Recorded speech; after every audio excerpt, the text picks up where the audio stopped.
Great to be here with you, Henry. Great to be here, Jacob. When I moved here about 30 years ago, I looked at the environment, I liked the culture, I was really enthralled with the islands, and I got really creative. I started writing. And I know that things have to progress, but the question is, how far do they progress, and how do they progress so that we can keep the same inspiration going? So in terms of Life of the Land, what do you do? Well, Life of the Land has been around since February 1970. We were founded just before the first Earth Day. And we have worked on a wide range of environmental and social issues over the years. For example, we founded 8 of the neighborhood boards on Oahu. We work heavily through regulatory agencies and through public education campaigns, and on occasion when we have to, either the legislature or the courts. So tell me about your involvement in renewable energy and clean energy. How did you get into that? I got in 1996. Life of the Land had been involved prior to then, but in 1996 there was the proposed Wahila Ridge transmission line by Hawaiian Electric to put a line basically up St. Louis Heights from roughly Iolani School area to the back of Palolo. And that had been an ongoing fight that had been going on since 1971. And 10,000 people turned out against the line. A number of organizations across the board, neighborhood boards from Kalihi to Hawaii Kai to Waikiki, and 3 community groups fought the battle, the contested case proceeding before the Board of Land Natural Resources. Okay. Well, tell me then, what about renewable energy and clean energy today? How are you involved with that? I don't like the term clean energy because it is not defined, and therefore it can be anything that you want it to be or anything that somebody else wants to be. I don't like the term renewable energy either because renewable energy has been defined by the fossil fuel industry, and like clean coal, the definitions leave a lot to be desired. So what I like are low climate impact, low environmental impact, low greenhouse gas emission, culturally friendly indigenous energy sources. I see. Well, which projects have you been tracking, and what are your thoughts on the environment related to them? We cover all proposals on energy generation, from the geothermal expansion on the Big Island, where there is a lot less public resistance to geothermal now. When it was first put in, they violated cultural issues and environmental issues, but the new geothermal has cleaned up their act. We like some of the wind systems when they're accepted by the community. We like solar, especially rooftop solar. We like ocean thermal energy conversion, some wave energy systems. The ones that are the most suspect are biofuels. If you use waste oil like Pacific Biodiesel is doing, that's fine. But when you start growing your own crops and making biofuels, then often a lot of the side effects are sort of minimalized or counted as zero, and therefore you really have to examine each case very technically, very individually. Well then, which of these projects would you be supportive of that would allow energy needs to move forward while keeping our quality of life? One, I think it's a shame that every commercial roof on this island doesn't have massive solar on it. You mean like commercial buildings? Yeah, like Home Depot in Iwalei, just built, flat roof, sunny area, no panels on it. Lowe's right next door, sunny roof, no panels on it. Huge parking lot right next to it with the sun beating down on cars. You could put shelter on top with solar panels on top. So you see potential there? There's a lot of potential.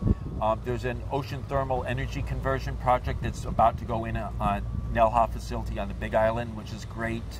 There is some micro wind being tested from some at Saunders Hall at UH, some at Hickam Air Force Base.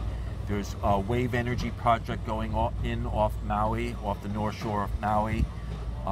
There are a lot of great renewable energy options coming forward. Very good, very good. And also Sophagy and their concentrated solar power is a really great idea of being able to use sunlight after the sun is set. We'll be talking to Sophagy too. And in terms of renewables, or let's just say the type of energy that you like, we call them renewables. I've done articles on renewables, so I'm used to that. I'm used to that term too. So in terms of the ones that are most feasible to provide enough energy that firms up cloudy days. When the clouds pass, you're running into these issues, right? You don't have as much energy creation. Which are the ones that are best, do you think, for the islands? I think it's really a portfolio. The firm energy ones are geothermal and ocean thermal energy conversion.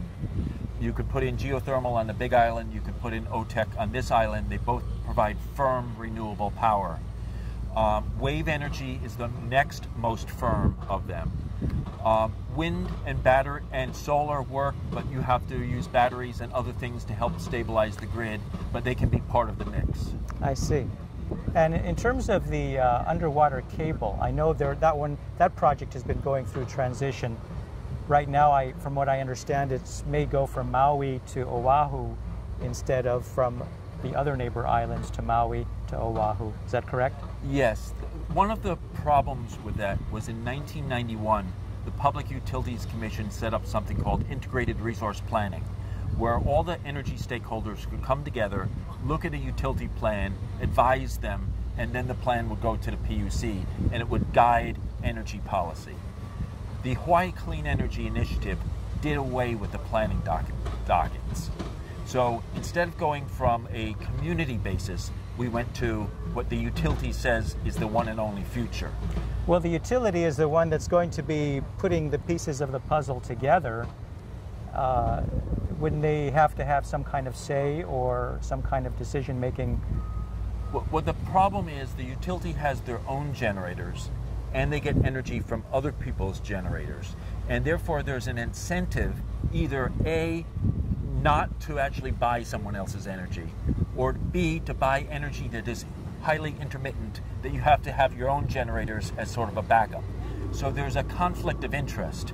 And just as energy efficiency programs were taken away from the utility and given to an independent entity called Hawaii Energy, which now handles all energy efficiency, because for a company on the one hand to sell you energy and make profit from it, on the other hand to sell you a device that lowers their profit is inherently a conflict of interest. Okay. So the same way exists between other people's energy and their own.